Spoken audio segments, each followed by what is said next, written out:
Hey, I said I was gonna read the book once I've typed a lot of it up. Yeah, I have it typed up on here. Be a little patient. Here, I'll even pause it till I get to the thing. Okay. So it took me a long while to get this typed up. But it's only chapter 1. God, I wish I had my reading glasses. But this will have to do. Chapter 1. To begin. Long after anything in today's time, a massive machine that can make imagination into reality was created. Along with a scientist, Dr. Bright, who had lost his son William Bright to a horrible experiment in which had been his attempt to give his son regeneration like a plant does. The experiment was so horrid that instead of providing regeneration, it mutated and formed William into a disgusting, atrocious abomination. A kaiju of sorts. Dr. Bright beforehand had volunteered his son to be a test subject, believing his calculations and intelligence to be perfect and flawless, as well as wanting his son to be the first superhuman. The experiment worked flawlessly on other subjects, such as plants or animals like pigs or sheep. When Dr. Bright put William into the test machine, the formula was off. Instead of adding attributes like he wanted, a healing factor, it fused and molded the two together, creating something inhuman and grim. The reason William had mutated in such a way was because the human soul was unstable and refused to work with a stable body. So in turn, the reaction was to turn the vessel into a similar state, unstable, which as a result was the Apple Kaiju as Dr. Bright calls it now. Dr. Bright can not just let this abomination, source of guilt, run rampant, so he contained it inside a chamber. But that will only last around 10 to 20 days, roughly. But Dr. Bright decided more than just himself. He needed more than just himself to handle his monster. He wanted his son back, to right his wrongs. So he goes to the one man he knows he can rely on, and always does. A man by the name of Dr. Hartwell. Dr. Hartwell had committed a similar mistake, except for Dr. Hartwell knew that playing with Gen X was never a good idea, and never ended well. Currently, Dr. Hartwell was working on an experiment to stop world hunger by growing fruits and the foods to be larger and more nutritious. All of a sudden, Dr. Bright bursts into the lab, and before Hartwell can even speak, he yells, "Before you say anything, I need your help, please." And in response, Dr. Hartwell rubs his temples, sighs, and speaks calmly, but annoyed at Dr. Bright's actions. "As long as you can pay for that door, speak your piece," whilst closing his notes and making space for Bright to take a seat. Bright takes a seat, begins explaining his situation with a solemn yet somewhat apologetic look. "Listen, I royally screwed up this time," a hint of regret in his tone and voice. "And now I'm inclined to ask why, Bright," Hartwell says, peeved and exasperated of Dr. Bright's antics, massaging the space between his eyebrows in a futile attempt to soothe and prepare himself for whatever Dr. Bright had done now. Bright, before speaking, fidgets his hands like a child who had gone stealing candy. "You remember my son, William?" In response, Hartwell is thrown through a loop and leans in, his arms in his lap and his fingers intertwined. "What did you do, Bright?" Dr. Bright quickly responds, blurting out, "I swear it was an accident," which only provokes Hartwell to press him further. "You best fess up, now." That was taken as a signal Dr. Bright to hurry up his confession. "I've turned my son into some kind of apple monster. I need your help turning him back." Responding with vigor and a hint of anger. "What?" he says with incredible decibels and causing Dr. Bright to flinch back in primal instinct to the sudden rise in sound. Wait, let me explain." Dr. Bright responds, clearly trying to calm Hartwell down enough for him to at least stop screaming. Hartwell takes a deep breath, combing his hair back sloppily with his hands. Finally, he speaks through a breath, and even more peeved than before. Fine. Make it quick. I'm sorry? That is around all I wrote. I'll come back later. That was probably the most trash cut I've ever done, so we're gonna go with it. Anyway, we stopped when Dr. Hartwell said, Fine. Make it quick. "Alright, here we go." Hartwell's voice raspy and kind of sore from his shout. Luckily enough for Dr. Bright, he was quick to answer, having already exhausted Hartwell mentally. So you know the movie Godzilla? Well, I made a pretty similar thing, seeming as the size of the freaking Eiffel Tower. But my main goal is to turn William back to normal. He says as fast as possible due to his nervous fever. Hartwell turns swiftly and speaks with surprise and vigor. I beg your pardon, Spartan. How do you even manage that in a 20 by 30-meter lab? Hartwell has to calm himself down before speaking in a more worried and terrified tone. You played God, and now you see the consequences of your actions, Bright. He says, looking into Dr. Bright's eyes so that you'd think he's trying to burn a hole in his skull. Dr. Bright speaks up, his voice heavy with regret and resentment. Don't you think I know that? This is my son we're talking about. I just want to make things. Hartwell interrupts. There is no normal for him anymore. You changed the genetics, and the machine was most likely crushed by your son's new size and weight.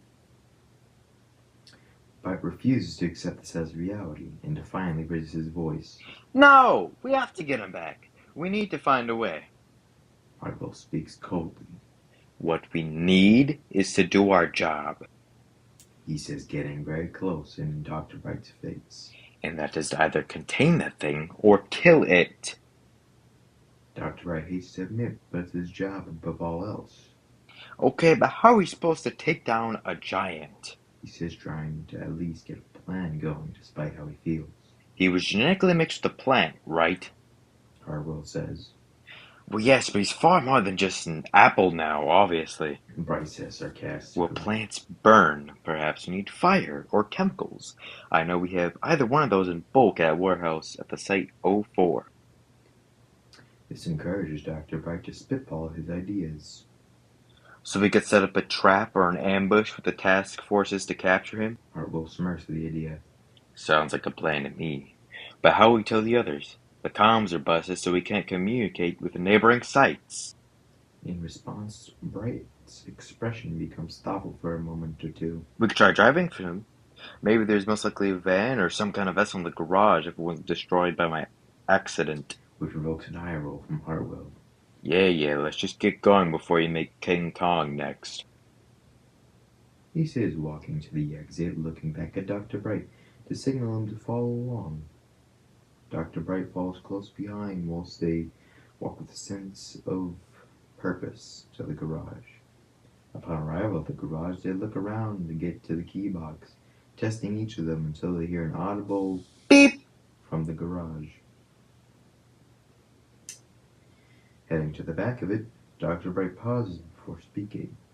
Wait, even when we arrive, who in the world is just going to give us dangerous chemicals and large amounts of fire-starting equipment?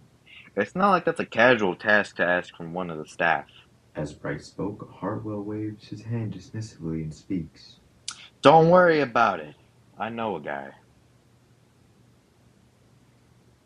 That is, sadly, all I have left. Oh yeah, here's the proof. I will be back when I write more next Wednesday. I'll have a whole bunch more. I'll have at least maybe a few more pages. It'll be a longer video. Catch you later, guys. Alright, today I've already written the rest of the chapter at least. Hope you guys enjoy. We stopped off when Hartwell said, Don't worry about it. I know a guy. here we go. In response, Dr. Bright raises an eyebrow and asks curiously and squinting, not fully believing his duo. Excuse me? You know a guy? Who in the right mind has that kind of firepower and is willingly going to give it up? he says, waving his hands erratically as if he's shooting away flies or swatting at imaginary bees. Dr. Harwell looks up Bright as if he just asked him something obvious, pats his shoulder, and speaks nonchalantly. Don't worry about it. Just leave it to me. He says before arrival at Site 04. Dr. Bright enters alongside Dr. Harwell with a sense of wariness and caution, not trusting even a single tile or light bulb that lines the walls and floor in a repeating pattern. Bright eyes flicker all over the place as if looking or scanning for movement or something out of line or out of the ordinary to give him an excuse to leave. Coming up short, Hardwell, with his hands in his pockets, walks through the halls at a slow and steady pace, having a location in mind, already knowing the path like the back of his hand. The two scientists arrive at a large lab but it's just like theirs, but it's much larger and has more people working on anomalous objects or just filing simple paperwork. Among the crowd, Harwell was walking toward a large man, bald and long-bearded, his face adorned with an unfriendly and stern expression as if to ward off anyone trying to do anything except for business. This was the weapons dealer, Mr. Molyneux. Hardwell's eyes lock onto Mr. Molyneux, his hand once in arms, reach extending to shake hands, with Hardwell having a small smile on his face as if greeting an old friend. Mr. Molyneux, of course, responds the way you'd expect someone of his description to do, speaking in a gruff, somewhat raspy yet deep and almost angry voice. Who's the +1, Hartwell? You know how I feel about outsiders, he says with an aura of dislike and on the edge. Hardwell responds accordingly. Ease with me. We're just here for some special equipment if you haven't stock for people browsing. Hardwell's tone was implying and obvious to be giving off a second meaning. Mostly he had planned for situations like the one he was in right now. But he had to make a backup plan.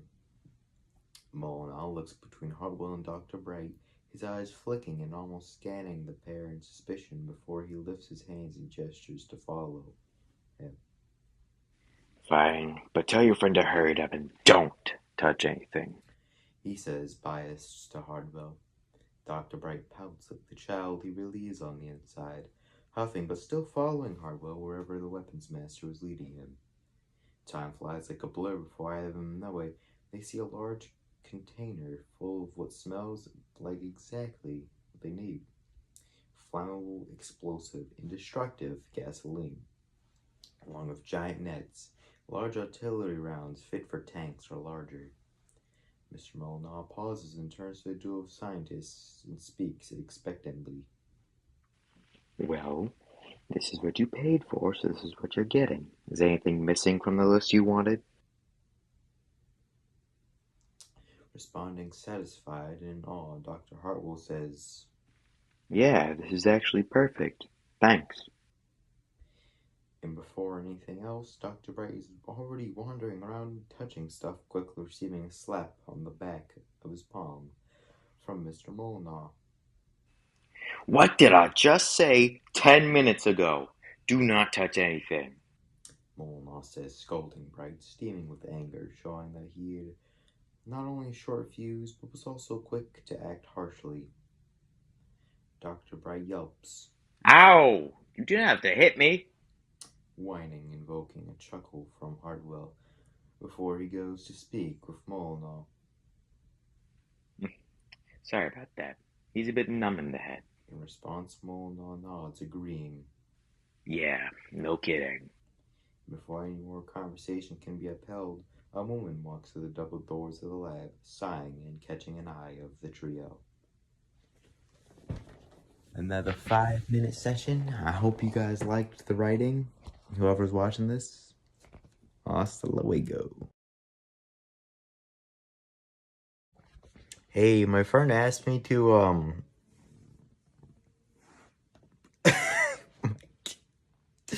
Okay. I'm not.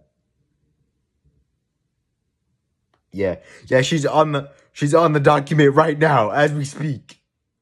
She's on the document as we speak. She just sent me a text. She just sent me a text saying, "I see you." Oh no. Yeah, I'm gonna read it. Hold up, and it's gonna be in the video too, just so I can talk to you. I'm gonna look into your soul. I'm putting a comment as right now. I'm gonna read this on the channel. Yeah.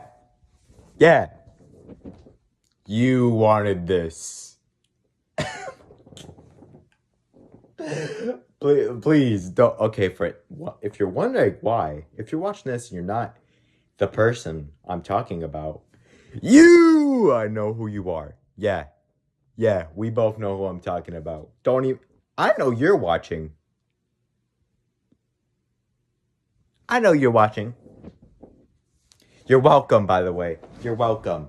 I have to edit this goofy all video with voiceover. Ah! Whatever. The thing she's writing is called For Fun Story Writing. It's so much longer because it's not double spaced than my book. This has nothing to do with my book, by the way. I'm going to voice it over anyway.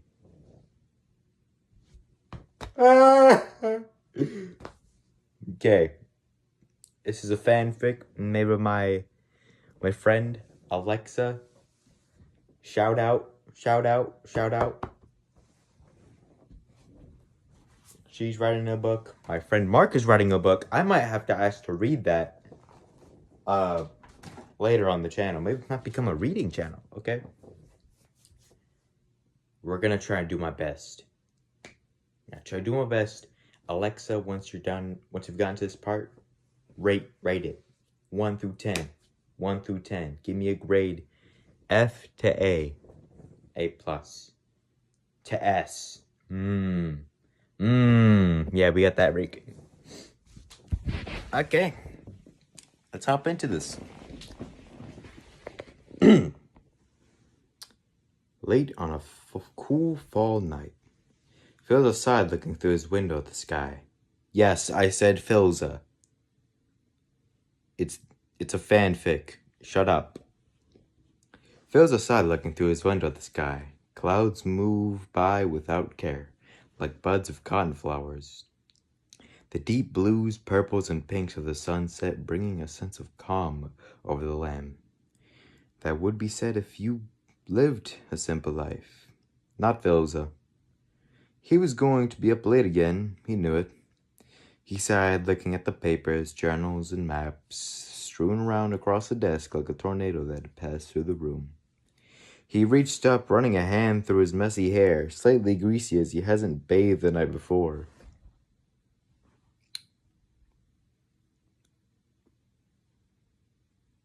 We're ignoring that. Philza hummed, leaning back over his slightly... Freaking messed it up. Philza hummed, leaning over his maps. He couldn't be distracted like this, not when he was so close to that day. He dreaded it. Every year, the day Philza was cast out, tossed aside like a child's toy. He had been trialed for reasons, though. He had been looking at things he should not have been.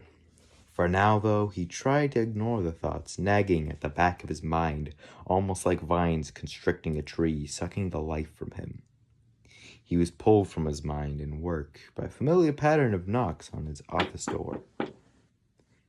Come in, he spoke, softly, throat sore and dry.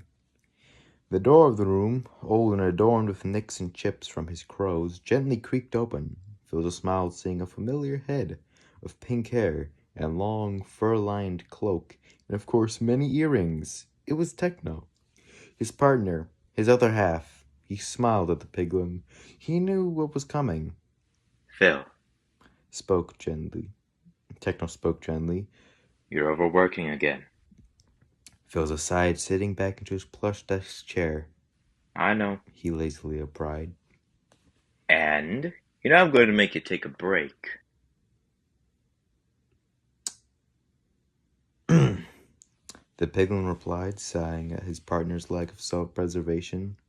Philza huffed, his wings stretching up. They were messy again. He'd have to preen soon, lest he want to lose feathers. Techno hummed, walking closer, stepping up to his husband's side. Yes, they're married in this AU. Shut the monkey up. You should rest. Ah, god dang it. Ignore that, You should rest. he said gently. Philza sighed, nodding. I know. Why aren't you? Philza huffed, replying in a tried. That says tried, Alexa. That says tried, not tired, but replying in a tired, worn out voice. I just want to finish this. I'm doing the thing again where I accidentally read it out loud. It's a really big habit. I just wanted to finish this. I feel like I need to. Techno hummed. I know you do, but there's no harm in taking a break. This is a 6-minute video. This takes so long to edit. I'm not going to do the rest of it. I'll make it to the end of the paragraph.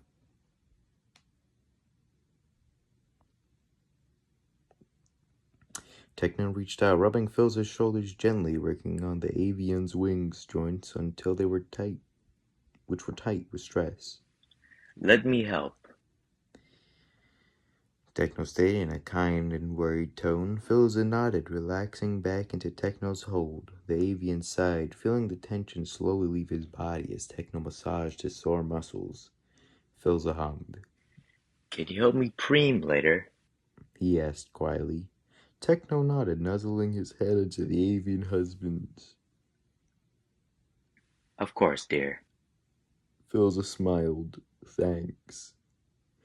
I did the thing again! Philza smiled. Thanks. The hours after that moved by in a calming blur. The two husbands had eventually ended up in their nest room. A nest? A nest? Oh my god! It was a small room up in the corner of the syndicate base. It's an 8-minute video. I'm gonna die editing this. I read 3 paragraphs. I'll do the others later.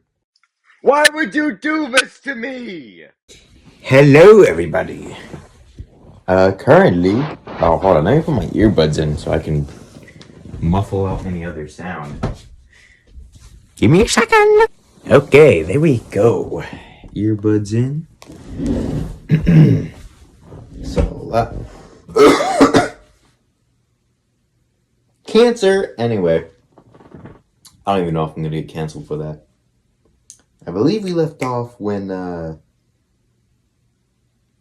at the sentence that says... It was a small room up in the corner of the syndicate base. Sounds about right. So... Blah, blah, blah, blah. Let's get this started. The room was a bit cramped, compact, but comfortable. The nest was pushed into the left corner of the room, lined around the edges with curtains, with a small sliver opening to climb inside. The inside was a mess of pillows and blankets, sheets roughed up from many late nights spent talking, making plans, just being together. The pillows were arranged around the edge, making it feel much more nest-like, blankets folded and stacked like makeshift padding. Up on the walls inside the nest were several shelves lined with shiny trinkets like necklaces and gems. Philza often gathered them as gifts for Techno, like a bird gathering sticks for a nest. Techno had also had a few cabinets in his nest, which were filled with gold bars and other gold-plated items he had hoarded. The two had finally settled down for the night. Techno's tail coiled around Philza's leg. The piglin cuddled with the avian, his head on Philza's chest. Pretty sure one of them is bigger than the other. The avian had his wings over them both, acting as a protective blanket. This is a common habit among avians with their partners. Philza smiled, cooing softly as the two of them cuddled, ready to finally settle down for the night and rest his mind. The next morning, Philza woke up groggy as usual. Mood? He huffed, stretching his sore muscles. He had worked too much. Seems Techno had been right. Never mind. That. What was he to do now? The avian hummed lazily, climbing out of bed, having noticed his piglin husband's absence in their nest. He killed himself. I mean, no.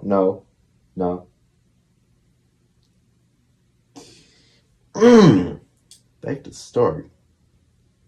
He sighed, pulling on a shirt he found lying on the ground near a desk. Ew. I wonder where Techno... Oh, my bad. I did the lining again. I wonder where Techno is. Philza hummed half-worriedly. He carefully fixed his feathers as he left the nest room, heading down towards the main room of the base. Philza smiled, seeing a familiar but heartwarming sight. Ranboo lives with them, too? The tall Enderman hybrid, sitting at the dining table chatting softly with Nikki, a kind, human woman, speaking to the shy Enderman, respecting the hybrid's inherent dislike and almost repulsion to eye contact. Meanwhile, Techno is working nearby in breakfast, the smell of sausage. What? The poor piglet's brethren, wafting through the air along with the sweet scent of berries, fruit, and eggs. Morning. Philza stepped into the main room fully, his black tail feathers slightly dragging along the tiles. Morning, Phil. Ranboo said shyly in reply. Good day! Nikki also added, smiling at the avian. Philza waving gently before stepping up to Techno's back, hugging the piglin happily. Good morning, Birdie. Techno said in a slightly happy tone. He was glad to see that his avian partner had woken up in a good mood. How'd you sleep? He asked next. I slept all right. Philza replied, resting his head on Techno's shoulder. It was easier when Techno was in his human form. That's good. The piglin replied, in that same calm tone he always had. Philza warbled softly against his shoulder. He was used to the other male's deadpan look. Philza nodded, looking at what Techno was cooking. What are you making this morning? The smaller male asked. Sausage, eggs, toast, and a small bowl of fruit and berries for you and Nikki. Philza warbled excitedly at the list of food. Sounds great, especially for all the work I have to get done today. Techno snorted softly, sighing. You know you can take a break, right? Philza nodded. I know, and I will when I need it. For now, I just need to finish up my research and go through all my old journals. Techno sighed, nodding. All right, but just try to take my advice. Philza nodded gently, letting go of his hug around Techno.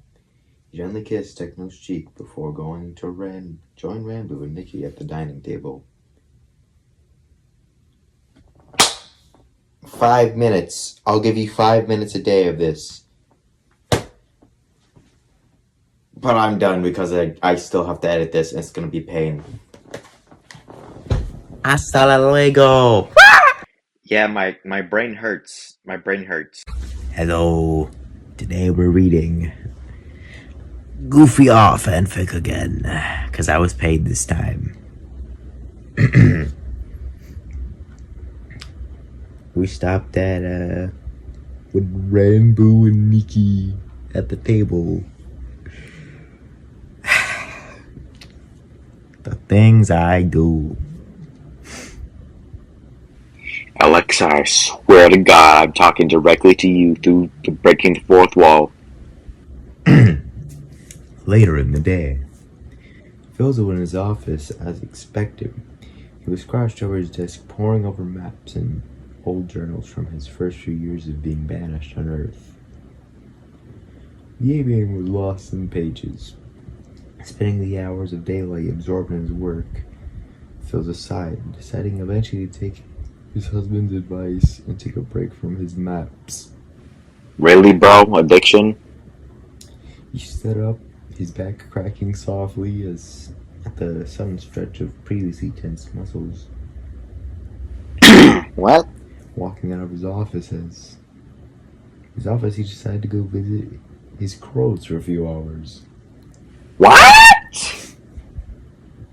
The crow's nest, as he called it, was a small outcropping of Syndicate base, with large open windows so the crows fly out and stretch their wings, rows of bird feeders for them to snack on, and shelves filled with nests where the crows could sleep and lay eggs.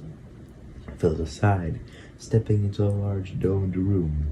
The crows paused their current actions before moving to land on the ground around Philza, excited to see their father in what they considered their home. Philza smiled, allowing the crows to clamber all over him. Morning, everyone. He said happily. How's everyone doing? He chuckled, letting one of his messenger crows, a red beanie, land on his finger. Morning, Crowbear. He relaxed at the familiar feeling of one of his son's messenger crows. The crow chirped, speaking as they all could. Father, you're back! Philza chuckled. No, sorry I was gone for so long, everybody. The crows all chirped and warbled around him in a chorus of Dad's, and Father. And the occasional chirp of Birdie! Philza huffed. Of course, the crows had picked up the pet name from Techno. Of course they did. 2 hours later, Philza was resting up on one of the trees that grew inside the cliff the Syndicate base was nestled in. He was crouched on it, his wings relaxed with several crows on them, as well as a few joining on the branch. Techno stopped outside the door of the base, looking around, pausing when he noticed Philza up on the branch. Techno snorted softly, walking up to the ground below the branch and calling up to his partner. Phil, can you come down for a moment? Philza warbled half annoyedly, but hopped down, using his wings to glide. He landed, resting his head on Techno's chest, looking up at the piglin with haviland eyes. Yes? Philza asked. Just wanted to make sure you weren't freezing to death out here or working yourself to the bone again. Piglin replied. Philza hummed. I know. I was just out here with the crows. He took a breath which came out as white frost. The cold helps my wings when they get sore. Techno nodded, patting Philza's head. That doesn't explain why your head is on my chest. He asked. Philza huffed, his feathers twitching. You're warm. Am I not allowed to use you for warmth after I've been out here for hours? Techno sighed before chuckling. I suppose not, but still. He removed his cloak, placing it over Philza's body, as the avian's wings retreated into a smaller form of tattoo. You should still focus on staying healthy.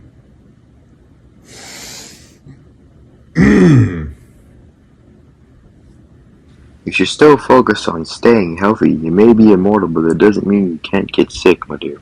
Philza sighed. Fine, you win. For now, I'll stay inside for a bit. Philza hummed as he headed inside, pulling the cloak Techno had lent to him tightened around himself. Later that night, Philza hummed, curled up in his nest. He had taken Techno's advice and had retired for the night an hour before. He even twittered softly, bundling up tightly despite living in the Arctic for years after his fall from heaven. He still couldn't handle the cold for too long. If he stayed in it too long, his wings would grow taut and could easily frostbitten. He was worried. Techno hadn't come to the nest yet. Where was the piglin? He's dead! From Techno's POV, Techno had been gone a while. He knew it. However, tracking the minutes to hours he could be inside his mind was difficult. He looked around the long, dark halls of his mind, being a god even as a mortal that became one. God? He had downsides to his abilities. For his extreme strength and ability to change to arms, he had to deal with the voices. We're pausing there because that was kind of strange.